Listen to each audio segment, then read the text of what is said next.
नमस्कार, मैं हूं श्रद्धा तिवारी। यस भारत में आपका स्वागत है।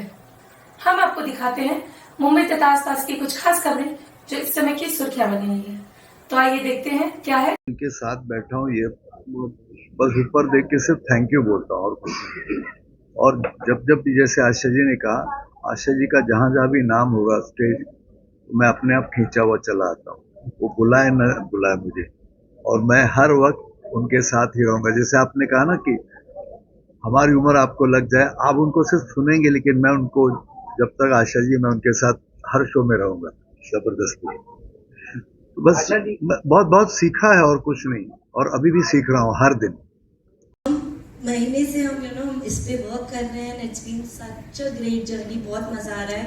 एंड आप सब प्लीज आइएगा ये शो देखने, बिकॉज हम सब बहुत बहुत and watch her. She's the main artist. Yes. था और मैं आप लोगों को धन्यवाद देती हूँ और आपके पेशेंस की तारीफ करती हूँ कि 80 साल तक मेरी आवाज़ आपने कैसे बर्दाश्त की। हाँ, मैं अभी बोलूँगी कि विशाल कहे कुछ। कि देर हो गई, एक्चुअली वजह मैं हूँ, मैं देर करता नहीं, देर हो जाती है।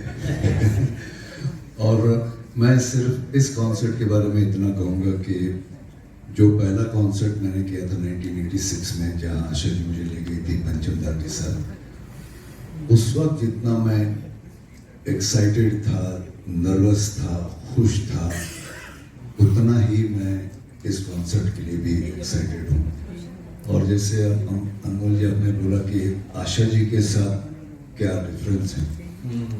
आशा जी, सबसे पहली बड़ी बात तो ये है कि आशा जी को ये सवाल मैं हमेशा करता हूँ कि आई तुमच्याकडे एवढे मोठे मोठे क्लासिकल शिकलेले गायक आहे, तुम्ही मला का नेता। जब मुझे आज भी सारे गाँव पता नहीं से समझ में नहीं आता, तो मुझे सिर्फ देखी और मुस्कुराई, कुछ बोली नहीं। तो मैं आशा जी के बारे में ये बताऊंगा कि पहले जब मैंने स्टेज पे गाना शुरू किया था तो लोग बोलते थे, मेरे ही कुछ सीनियर्स, अरे तो मिमिक्री आर्टिस्ट, ये तो कॉमेडियन है, इससे क्यों गा रहे हो। लेकिन जिस दिन मैंने पहला शो किया आपके साथ, उस दिन से मुझे इंडस्ट्री गायक मानने लगी। ये बहुत बड़ी चीज़ है मेरे लिए। और आशा जी ने मुझे सामने बैठ के कभी गाना नहीं सिखाया, लेकिन जब भी मैं वहाँ जाता हूँ उनके घर पे, या हम लोग एक एक डेढ़ घंटे फ़ोन पे बात करते हैं, तो उनका एक एक शब्द, एक एक वाक्य जो होता है, वो जिंदगी भर का लेसन होता है मेरे लिए। वो अपने एक्सपीरियंसेस शेयर करती हैं। और सबसे पहले जब मैं पहला शो किया तो हमको तो आदत नहीं थी, मतलब पैंट शर्ट पहन लिया, वही बहुत बड़ी बात थी। तो मैंने एक नया टी शर्ट खरीद लिया कि आशा भोसले के साथ शो कर रहा हूँ। तो वो आई शो के बाद मुझे बोलती, का है बालकृष्ण सा के कपड़े घाते। और उन्होंने अपनी बहू और उनके भाई को मुझे भेजा ताज होटल में, बर्लिंगटन्स करके एक स्टोर है, उसमें अपने खर्चे से मुझे 2 सूट सिलवाए। बोले आतापासून तू हे कपड़े घालना। शायद उनको याद भी नहीं होगा। और उसके बाद जैसे गाना है, ओ मेरी रानी, समझ गया मैं वही पुराना तेरा बहाना। तो मैं अभी आशा भोसले के साथ, तेरा बहाना देर से आना, और ये पागल है क्या, नाच। मेरे सिंगर से परफॉर्मर आशा जी ने मुझे बताया, मी कशी नाचते, मी कशी गाते, ऍक्टिंग कर, काय करतो हे। आणि मुझे कभी कभी उन्हें नालायक भी बोला है, तो हलकटाइज भी बोला है। मतलब मैं तो कहता हूँ ये सबके लिए हमारे इंडस्ट्री में सरस्वती माता है, लेकिन ये मेरी माँ है। क्योंकि मैं आज जो भी मुझे जो इज्जत मिल रही है, मैं एक छोटी सी बात कहूंगा, मैं बेशर्म होके, जब जिस ऑर्केस्ट्रा में उन्होंने मुझे देखा था मेलोडी मेकर्स में, वहां मुझे पर नाइट 60 रुपए मिलते थे हर शो के। या मेरा रिस्पॉन्स वगैरह बहुत अच्छा मिला, मुझे तालियां बजी, मैंने सुन मेरे बंधु रे गाया तो पंचमदा दौड़ के आए वीक्स में से। आप लोग सब जान सकते हैं मेरे जज्बात, अगर जो आप मिडिल क्लास होंगे तो जैसे ही मैं मेरी एंट्री खत्म करके आया, आपको भी नहीं मालूम, आनंद भोसले आए, खूप छान केलंस, और उन्होंने जरा हाथ दे, दिमाग में थे डायरेक्ट 6000, और वो 6000 साथ दिया है। Nitin Shankar ji, one of the leading music composers and one of the prime rhythm composers of our industry. हमारी इंडस्ट्री का आज की डेट में कोई भी कंपोजर नहीं होगा जो नितिन जी के बगैर अपना म्यूजिक कंपोज कर दे और आगे बढ़ जाए। But Nitin ji, so many years you have been the person, that rock bottom person. जब आशा जी स्टेज पे होती है तो बिल्कुल राइट हैंड साइड पीछे आप वहां पे एकदम चट्टान की तरह जमे हुए होते हैं। Tell us, how do you design the music for a Asha Bhosle concert? और यहाँ मुझे बैठने का जो मौका मिला है आशा जी के साथ, मेरा बहुत बड़ा सौभाग्य है कि आज इस मंच पे मैं बैठा। और आपने जैसे पूछा कि मैं आशा जी के रहता हूँ तो आप कैसा फील करते हैं, तो उस वक्त मैं एक शेर जैसा फील करता हूँ, क्योंकि ये वो माता है, क्या बात है, क्या बात ये माता जो है ना पूरी दुनिया में जाती है। उनका मैं मतलब म्यूजिकल जर्नी उनकी जो होते हैं उसमें ये शेर है, उसको बढ़ के सवारी करते हैं। जितने सालों से मैं उनके साथ काम कर रहा हूँ, ये तो मेरा सौभाग्य है कि इनके साथ मैं काम कर रहा हूँ, लेकिन ये मेरी तीसरी पीढ़ी है। इनसे इतना इंस्पिरेशन मिलता है हमको, इनसे इतना सीखने को मिलता है, क्योंकि एक सॉन्ग जब मैं तो म्यूजिक के बारे में बात कर रहा हूँ क्योंकि म्यूजिशियन हूँ, तो एक सॉन्ग जब तक बिल्कुल परफेक्ट ना हो, एक एक छोटे छोटे नोट्स उसमें जो बजाया हुआ है एकदम बिल्कुल रिकॉर्ड जैसा सुनाई ना दे, तब तक ये एक गाने को रिहर्सल करती है। मतलब आप सोच लीजिए कि सुबह आप लोगों की 11 बजे रिहर्सल शुरू हो जाए तो 6 बजे तक से बावजूद भी आशा जी जाने का नाम नहीं लेते, और सब सारे म्यूजिशियन वहां बैठे रहते कि कब ये निकलेंगे और हम लोग कब बैकअप करेंगे। मतलब है कि संगीत जो है, इनका जो म्यूजिक है वो उनका ऑक्सीजन है। वो जितना गाते रहते हैं, जितना म्यूजिक में रहते हैं, उतना ज्यादा फ्रेश रहते हैं हमेशा। वो जब भी आते हैं हमारे रिहर्सल में तो उसके पहले 2-3 घंटा उनका सुबह से गान पूरा ऑन रहता है घर में, और वो रियाज करते रहते हैं, चाहे वो चाय बनाए या चाहे खाना बनाए, उनके मतलब गाना जो माइंड में ना चलते ही रहता है, गाना हमेशा खत्म। Sorry, नितिन, देखो रिहर्सल ये अंदर की बात से पहचान कर मतलब मैंने थोड़ा सा लेट बोला, ये अंदर की बात उन्होंने बताई। 4 बजे से कितनी बार कॉल करो तो तानपुरा चल रहा होता है पीछे कॉल पे, वो तानपुरा चलते रहता है। ये इसके लिए मैं बोल रहा था कि ये ऑक्सीजन है, ऑक्सीजन। ये म्यूजिक जो है ना उनको लेके आगे तक चल रहा है। और एज मतलब age is just number for her. ये हमने उनसे बहुत पहले मतलब ये सीखा है हमने, उनके लिए सिर्फ नंबर दे। वो कभी भी वो 90 का वो बिहेवियर नहीं है उनका कभी भी। वो जब भी स्टेज पे मतलब हम लोगों के पास आती है ना तो एकदम ऐसा लगता है कि अपने एज की कोई मतलब लेडी अपने साथ में बैठी हो। एक बार हम स्टेज पे थे, राशि जी ने मुझको बोला मैं तो विंटेज हूँ। मैं कहा वो देखो रोमांस, क्या बात। क्योंकि वीनस जो है यस, इट रूल्स। आर्टिस्ट वही बन सकता है जिसका वीनस माउंट जो है वो ज्यादा पावरफुल है, वही आर्टिस्ट होता है। तो रोमांस जो है ना वो म्यूजिक के साथ अपने आप में फ्री, एक के साथ एक फ्री आ जाता है। तो आशा जी से हम लोगों ने इतना सीखा हुआ है, और म्यूजिक के बारे में इतना परफेक्शनिस्ट कि उनको वो चाहिए रिकॉर्ड। हम लोगों को वो म्यूजिशियंस के नाम भी गिनवा दे, ये केरसी ने बजाया था, ये तेरा लड़का ऐसा नहीं केरसी जैसा नहीं बजा रहे, मरुण ने तो बजाया है, तेरा लड़का वो मरुण जैसा नहीं। वो जो दिग्गज लोग होके गए अभी, मतलब इन लोगों ने जो हिस्ट्री क्रिएट की है, वो म्यूजिक जो है इनका, इसी के ऊपर हम कितने म्यूजिशियन इंडिया के इनके गानों पे जी रहे हैं, उनके घर चल रहे हैं। सही बात है। रेडियो स्टेशन देखिए आप ऑन कीजिए तो इन्हीं के गाने सुनाई देते हैं। यही लोग जो है शो जो है, अब शो के बारे में बताऊं, इस शो में इन्होंने काफी सारे गाने, इन्हीं के गाने जो पुराने गाने हैं उसको न्यू स्टाइल से हमसे अरेंज करवा के उसका मतलब उसका मजा ही दुगना कर दिया। मतलब ये old wine in new bottle, new packing में, मतलब शेर कहेंगे, डांस भी करते हैं, गाना तो है ही, और साथ साथ में कभी मूड आए तो वो मैजिक भी दिखा देते हैं। तो वर्सेटाइल आर्टिस्ट है, उनको कोई भी चीज लिरिसिस्ट को काफी सारे लाइंस वो खुद देते, इसको ऐसा मत करो, ये लिख दो। तो ये लिरिसिस्ट भी हो। करदी के लिए भी एक एल्बम किया था, उन्होंने कंपोज किया था, मैंने अरेंज किया था। ये मेरा सौभाग्य था। तब मैंने कहा था कि कुछ वजह से दुबई, अभी मैंने कहा था कि मैं बम्बई में शो करूंगी, वो मैंने अपना प्रॉमिस कैसा भी करके, बहुत कुछ करके बहुत कुछ करके मैंने अपना प्रॉमिस निभाया है। और मैं अब ये बोलती हूँ कि अगर मेरी जिंदगी रही तो मैं महाराष्ट्र में कोल्हापुर, पुणे, नागपुर, इंदौर, जहाँ पर मैं जा सकती हूँ वहाँ के लोगों को जाके मिलूंगी और सब जगह मैं शो करूँगी। तू साथ देगा ना? नहीं आते, मैं भी फिर नहीं आऊँगी। और थोड़े दिन के बाद कब पता नहीं कि कब, लेकिन शो का जो नाम है वो आप याद रखिए कि वो फिर नहीं आते। तो आप जब तक जो कोई है उसको देख लीजिएगा, ताकि आप कह सकेंगे कि हमने, अभी आप बोलते कि हमने किशोर को नहीं देखा, किसको नहीं देखा, मनाली को नहीं देखा, ये करते हैं। तो ऐसा नहीं होना चाहिए। आप कहने चाहिए कि हमने आशा भोसले को देखा था।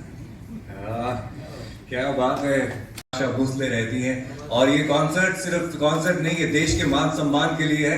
पूरी दुनिया में आप लोग डंका पीटिए कि 90 साल की उम्र में एक आर्टिस्ट जो परफॉर्म किया था वो हिंदुस्तान की मिट्टी से जन्मी आशा भोसले ही है। एक अभी मुझे खबर आई कि जो हमने लकी सबके नंबर्स हैं हमारे पास में, you all are going to get the passes for Asha at 90। आप लोग, एवरीबॉडी इज इनवाइटेड। आप लोग कुछ पूछना चाहेंगे? यस, अब हमारे, मैं ये कहूंगी कि आपको कहीं जाने का टाइम नहीं मिलेगा, पानी पीने के लिए नहीं मिलेगा।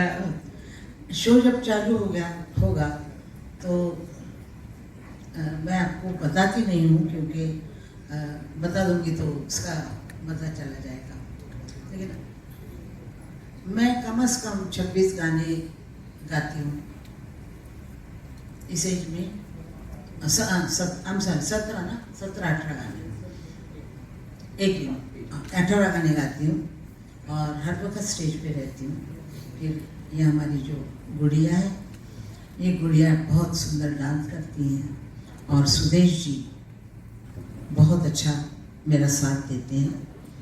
तो आपको टाइम नहीं मिलेगा कि अभी आप कहेंगे 3 घंटे हो गए, अरे अभी क्यों नहीं है शो, ऐसा कहेंगे आप। मैं आपको ये वादा मोदी जी का शो से ये ज्यादा अच्छा शो होगा, क्योंकि उसमें हम डरे हुए थे कि हाँ क्या होगा, कैसे होगा।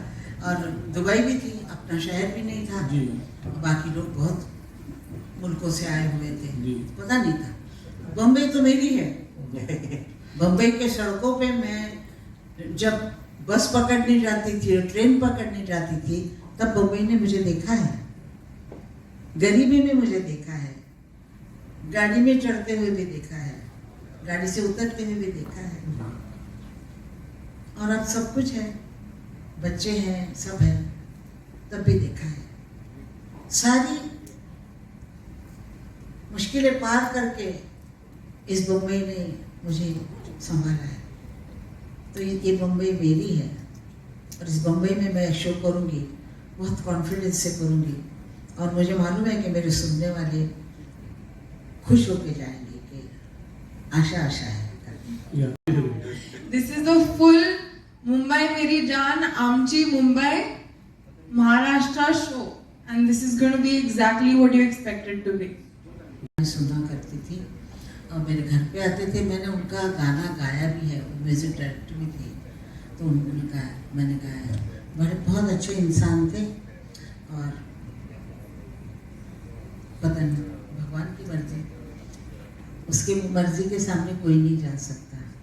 वो कहते हैं ना कि 5वें दिन देवी आती है सटवी और वो लिख के जाती है यहाँ पर, बस ठीक वो वही होता है। नसीब का लिखा कोई टाल नहीं सकता और हम देखते रह जाते हैं। मेरे घर में भी बहुत ऐसा हुआ है। देखना पड़ता है, सुनना पड़ता है। दुख कहना नहीं होता है, खुशी कहनी होती है बस। दुख मन में रखना और खुशी से। तौबा इसको समझाना कि धीरे धीरे दिल बेकरार होता है, होते होते होते प्यार होता है। हाँ ये लड़का ना ना ना ना ना ना डा डा डा डा डा डा डा डा डा डा डा डा। ये पहली लाइन हुई। डा डा डा डा डा डा डा डा डी डा डा डा डी डा डा डा डा डा डा डा डा डा डा। ऐसे बोलते गाड़ी की बात कर रहा तो क्या गा रही है, तो ये होता था। वो गाना उनका था, कुछ तो लोग कहेंगे, लोगों का काम कहना, छोड़ भी दो बेकार की बातों को, कहीं बीत न जाए रहना, कुछ तो लोग कहेंगे। Okay, any more questions? Just want to Suvin? 80 साल में 60 साल के एज तक मैंने 11,000 गाने गाए थे। उसके बाद रंगीला फिल्म आई, उसके बाद फिर से शुरू हो गया तालवी वगैरह सब।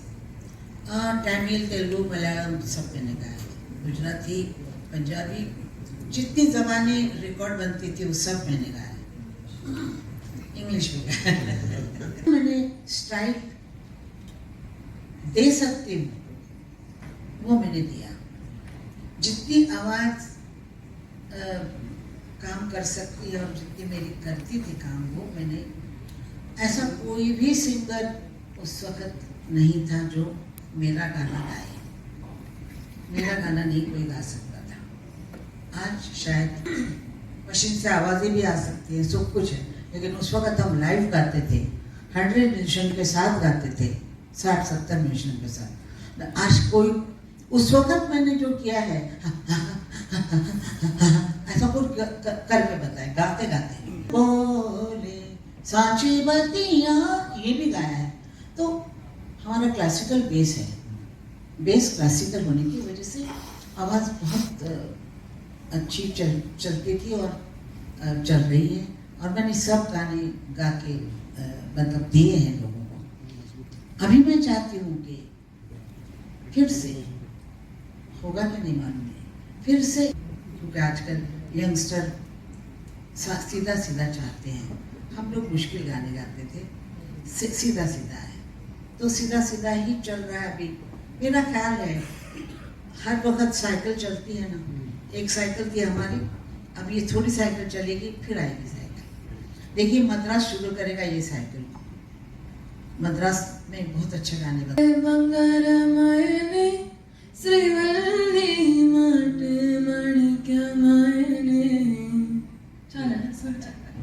मिलता नहीं तब तक वो कहीं नहीं जा सकती, तो मिलेगा आपको, मुझे भी मिलेगा और हम सब खुश होंगे। Thank you. Thank you.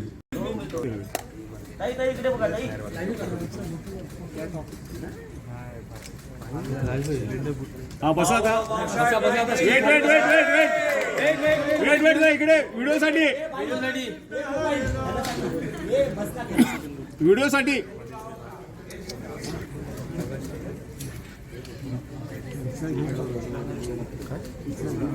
तिघांचं पण नाही, माझी आहे यादव तिघांचं घेऊ का नाही, मला लागेल ना याला वन टोन करायला। गाना सिर्फ बिजनेस के लिए नहीं है, जो चीज़ से प्यार होते हैं वो कभी नहीं छोड़ता इंसान। तो वैसे मैं कभी नहीं छोड़ती हूँ, गाना गाऊँ चाहे नहीं गाऊँ, रियाज तो करती हूँ। तो रियाज करने से आवाज़ रहता है, मेरा दिमाग ठीक रहता है, और मुझे ऐसा लगता है कि संगीत बहुत बड़ी चीज़ है, बहुत बहुत बड़ी कला है। पहली कला संगीत है, जो वोकल होता है उसको पहला नंबर दिया जाता है। तो वो हमें भगवान ने दिया है, तो उसको हम क्यों ना संभालें। 7 दशक है, बहुत बड़ा बदलाव है। सारी दुनिया में ही बदलाव है, सिर्फ संगीत में नहीं है। तो मैं आदी हूँ इसकी, मैं जैसे वक्त बदलता है मैं खुद बदलती हूँ। और जो संगीत उस वक्त था वो आज नहीं है। वहाँ जब उस वक्त जो बोल थे, जो लिखा जाता था गाना, जैसे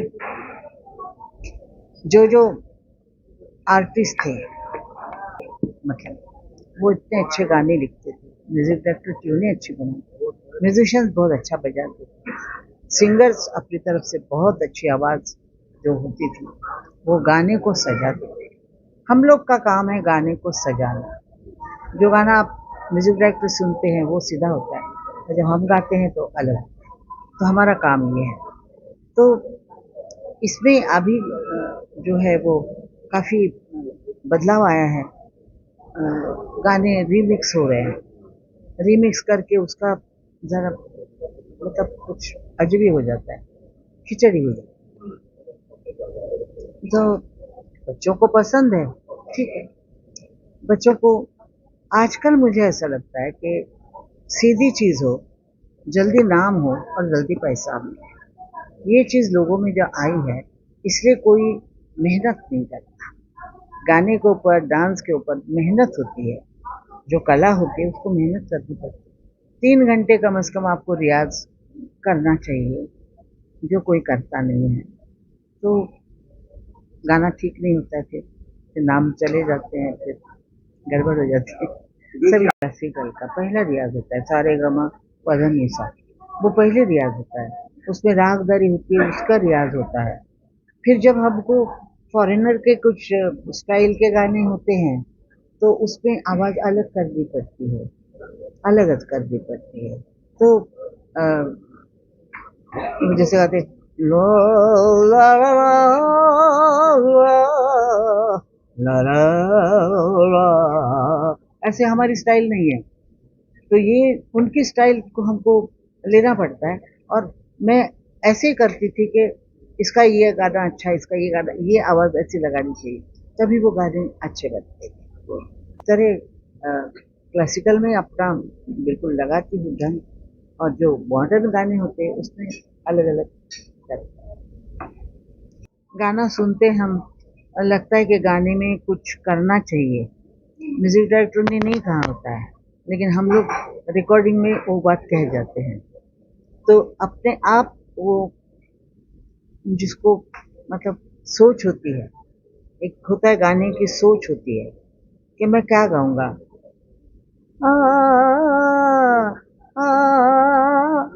अलग अलग करना चाहिए, वो इम्प्रोवाइज करना। इम्प्रोवाइज करना गाने में बहुत अच्छा होता है।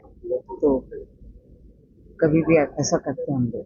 तो म्यूजिक डायरेक्टर के गाने की करते हैं, लेकिन जब माइक पे जाते हैं तो हम अपना कर देते हैं उसको। उस वक्त कुछ ना कुछ, और सामने कोई आर्टिस्ट हो बड़ा गाने वाला तो और भी मज़ा आता है। तो वो भी कुछ कहते थे, हम भी कुछ कह रहे हैं, तो गाना अलग ही हो जाता था। अच्छा, एक आखिरी गाना गाते थे तो मन्ना दा, जो कभी पंजाबी स्टाइल का गाना तो रफ़ी साहब, लेकिन सारे गाने में रफ़ी अपने किशोर दा जो है वो अव्वल थे।